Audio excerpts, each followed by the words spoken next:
Sobat Samas, Shalom. Hari ini kita mau belajar bahwa tiap jiwa berharga di hadapan Allah. Mari kita berdoa memohon Roh Kudus menerangi hati kita untuk memahami firman-Nya. Bapa, ajar kami akan kasih-Mu agar mampu melihat betapa berharganya tiap jiwa di hadapan-Mu. Dalam nama Yesus Sang Penyelamat, kami berdoa. Amin.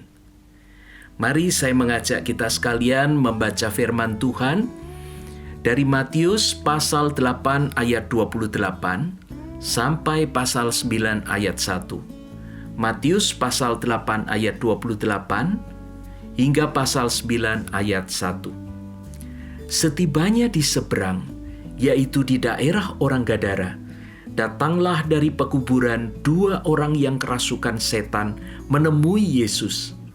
Mereka sangat berbahaya, sehingga tidak seorang pun yang berani melalui jalan itu. Dan mereka itu pun berteriak katanya, "Apa urusanmu dengan kami, hai anak Allah? Adakah engkau kemari untuk menyiksa kami sebelum waktunya?" Tidak jauh dari mereka itu, sejumlah besar babi sedang mencari makan. Maka setan-setan itu meminta kepadanya, katanya, "Jika engkau mengusir kami, suruhlah kami pindah ke dalam kawanan babi itu." Yesus berkata kepada mereka, "Pergilah." Lalu keluarlah mereka dan masuk ke dalam babi-babi itu.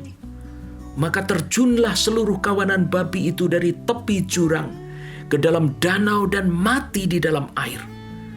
Maka larilah penjaga-penjaga babi itu, dan setibanya di kota diceritakannya lah segala sesuatu, juga tentang orang-orang yang kerasukan setan itu. Maka keluarlah seluruh kota mendapatkan Yesus, dan setelah mereka berjumpa dengan Dia, mereka pun mendesak supaya Ia meninggalkan daerah mereka. Sesudah itu, naiklah Yesus ke dalam perahu, lalu menyeberang. Kemudian sampailah Ia ke kotanya sendiri. Sobat Samas, Danau Galilea adalah danau yang cukup besar. Panjangnya sekitar 13 mil, 20,8 kilo. Dan lebarnya sekitar 7,5 mil, 12 kilo. Dan Gadara lebih kurang 12 kilometer sebelah selatan Danau Galilea. Dan di salah satu tepi danau itu ada bagian yang curam, kira-kira tingginya 10 meter. Bukan kebetulan jika Tuhan Yesus dan para murid itu ada di Gadara. Markus 4 ayat 35 mencatat bahwa Tuhan Yesus mengajak mereka menyeberang danau sekalipun hari sudah petang.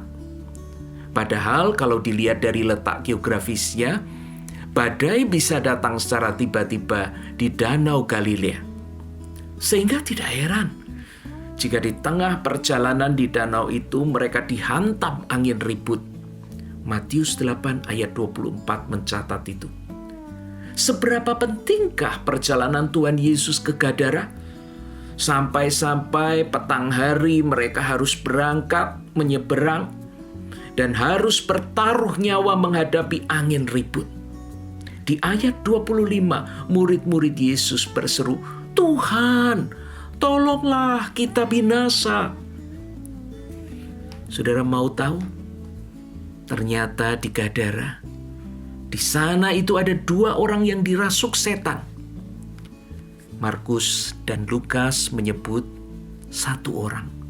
Bisa jadi mereka melihat salah satu dari 2 orang ini lebih menonjol. Mereka itu tinggal di pekuburan dan mereka sangat berbahaya, sehingga tidak seorang pun berani melalui jalan itu.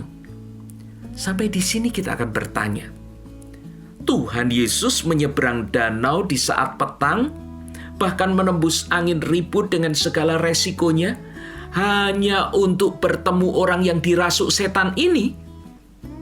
benar. Karena setelah mengusir setan, Matius 9 ayat 1 mencatat bahwa Yesus kembali menyeberang danau. Disinilah kita melihat betapa berharganya satu jiwa di hadapan Tuhan. Apalagi saat itu Yesus dihadapkan pada 2 jiwa yang dirasuk setan. Jiwa-jiwa ini harus direbut kembali dari tangan setan sesegera mungkin. Lukas 8 ayat 28 mencatat bagaimana roh jahat itu sering menyeret mereka, hingga mereka yang tidak berpakaian itu perlu dirantai dan dibelenggu. Tapi masih saja mereka bisa melepaskan, mematahkan rantai dan belenggu itu. Ini menunjukkan sewaktu-waktu mereka bisa mati. Dan jika mereka mati dalam keadaan dirasuk setan, maka jiwa mereka tidak dapat diselamatkan. Sobat Samas, Matius 8 ayat 29 mencatat, setan itu berkata, "Adakah engkau kemari untuk menyiksa kami sebelum waktunya?" Ini berarti setan itu tidak punya waktu lagi untuk bekerja mencari pengikut atau menjerumuskan manusia agar masuk neraka bersamanya. Bukankah setan itu merasa bahwa orang yang dirasuki itu pun sudah berada di bawah kuasanya? Namun Tuhan Yesus tetap tegas, mengusir setan itu keluar dan menyelamatkan kedua orang itu dari kebinasaan. Namun demikian, setan itu masih saja minta tumbal, yaitu mau membinasakan babi-babi itu. Saudara, Markus 5 ayat 13 mencatat jumlah babi itu sekitar 2.000 ekor jumlahnya. Dan semuanya itu akhirnya mati lemas di dalam danau. Lebih lanjut, Matius 5 ayat 15 menyaksikan apa yang terjadi setelah setan itu diusir. Orang itu menjadi waras dan berpakaian kembali. Secepat itu perubahannya. Namun kebebasan orang yang dirasuk setan itu bukan ditanggapi dengan rasa syukur dan sukacita.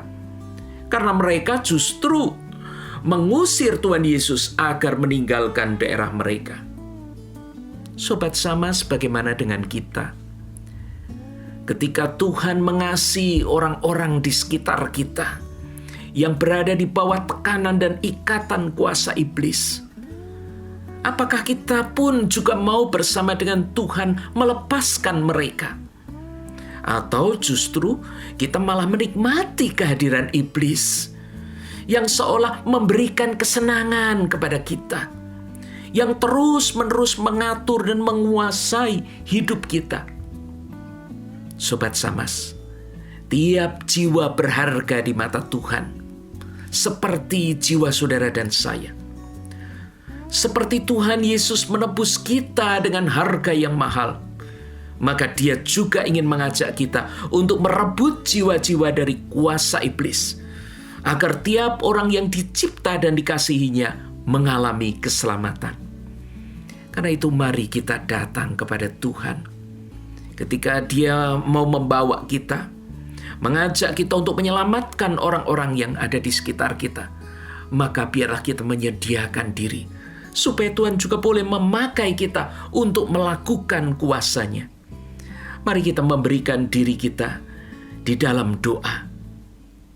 Bapa, tolonglah kami untuk mengasihi jiwa-jiwa yang menantikan keselamatan.